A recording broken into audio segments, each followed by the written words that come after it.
on Cronulla Beach, you know, it's a very sensitive issue, especially considering this is the 10-year anniversary of the Cronulla riots. And many people have many feelings, but we feel it's been really unfair that a lot of residents in this area haven't had an opportunity to express their feelings, how they feel about the Cronulla riots, because there is another story to the Cronulla riots, and we're fed the left-wing media and the bias sort of thing that the Australians or the Anglo-Australians down here, and what happened on the 11th of December in 2005 was just a bunch of rednecks. But we have to remember that the thing that actually caused this sort of eruption of sort of frustration and passion, there was also the Sydney gang rapes that were going on. There was all sorts of ethnic trouble going on. And at the end of the day, it's all about multiculturalism. We've got these Islamics in Australia who refuse to assimilate. They really are culturally incompatible. But what we saw in Cronulla 10 years ago, we believe it's very important to have a memorial service.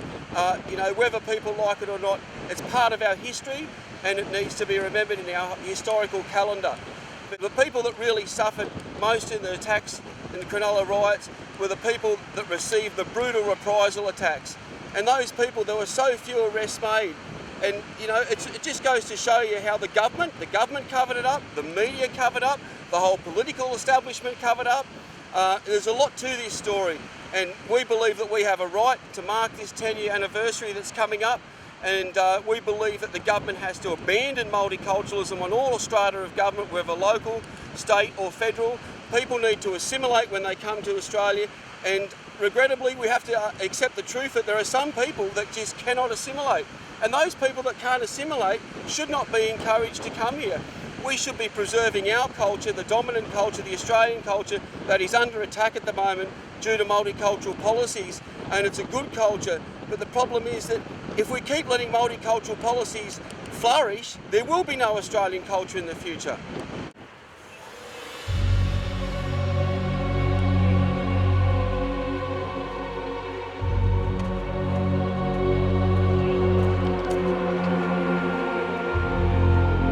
We walked down to the beach and it didn't take long for lifeguards to come along, and the lifeguards hassled us and said we did not have a right, we needed a permit to be on the beach to take photography.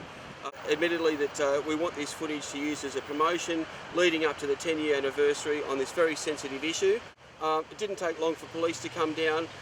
Police have restricted our movement. They said that we also need a permit, and they said that we can't move beyond this point. And look, it's just sort of like, you know, we know the scars are there, but we need to talk about this really sort of important anniversary coming up. And today we can see that our free speech has been totally sort of restricted and trampled upon.